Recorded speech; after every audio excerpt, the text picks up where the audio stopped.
Welcome to Crisis in Perception, where we examine the systems shaping our world. This mini explainer analyzes Energy and Civilization, a history of power and progress by Vaclav Smil. This is a compressed structural companion to the deep dive. So let's start with this single sentence from Vaclav Smil, because it's really the key to everything. Energy is the only universal currency. Just think about that for a second. It's such a powerful idea, right? Everything we do, everything we build, it all comes down to an energy transaction. You could even say that civilization itself is just one massive ongoing energy project. Okay, so with that in mind, what is the fundamental operating system of our world? I mean, what's really running the show? It's not politics. It's not even economics. Not really. At its absolute core, it's what we can call the metabolic engine of civilization. And here's the best way to think about that.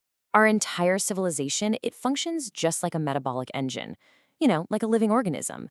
It has to have a constant flow of energy coming in, just to maintain itself, let alone to grow. And just like any living thing, if you cut off that energy supply, all of its complex structures, they just start to decay. They fall apart. And really, that's what societies have always done, at their most basic level. They're just giant power converters. They take in raw energy from the sun, from wood, from fossil fuels, and they transform it into everything that makes up our world.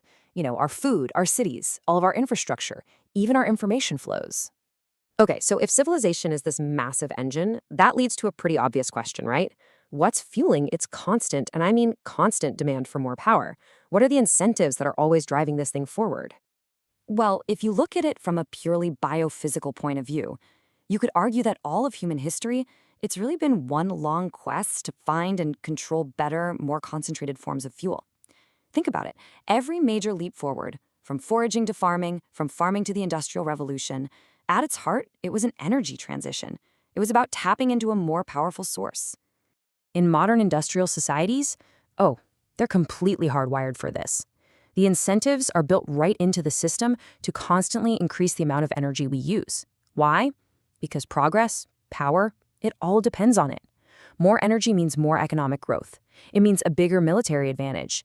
And of course, it means the kind of material wealth and affluence that we've all come to expect.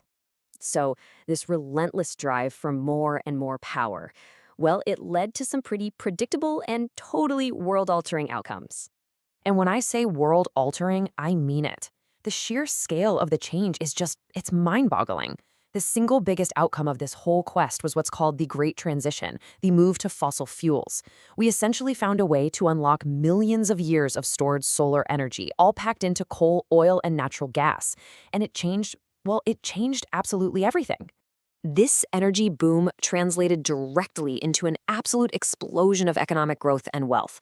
I mean, look at that number, an 18 times increase in the gross world product in just 100 years. That's a staggering transformation, and it was only possible because of that massive, unprecedented injection of fossil energy into the system. And it didn't just change our economy, it completely remade our physical world. It allowed for cities to grow on a scale that it was literally impossible before. See, pre-industrial cities were completely tethered to the energy they could get from their immediate surroundings. Wood from the local forests, food from the nearby fields. There was a hard physical limit to how big they could get. And now, look at this. Fossil fuels completely shattered that tether. They allowed for these sprawling megacities that are fed by a truly global energy network. Today's big cities are basically these massive islands of incredible energy consumption, kept alive by fuels that are shipped in from thousands of miles away. It's a completely different world.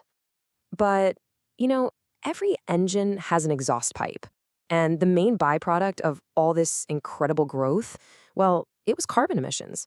And those emissions started to fundamentally change our environment, scaling up at the exact same jaw-dropping exponential rate as our energy use itself. Okay, so we can see the consequences pretty clearly now, right? Which leads to the big question.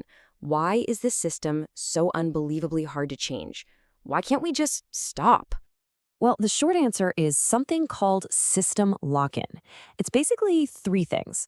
First, we've built our entire physical world, our cities, our power grids, our transportation, to run on these specific fuels. Second, our whole economic system, things like GDP, directly ties growth to using more energy.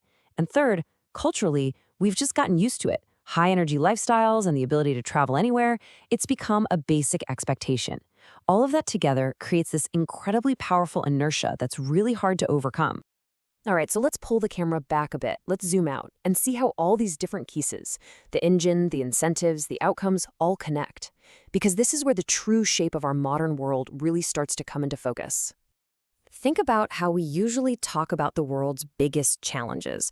We tend to see them as separate, totally isolated problems, don't we?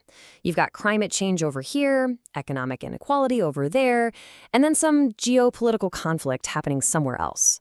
But this is the crisis in perception. We're running around treating the symptoms, the emissions, the instability, the inequality, but we're not actually looking at the underlying system that's causing them all. And that system is our civilization's total, all-encompassing dependence on this particular high-energy model. The energy system is the one common thread that ties all of these things together. It's what links our climate to our economy. It's what links geopolitics to global trade, right?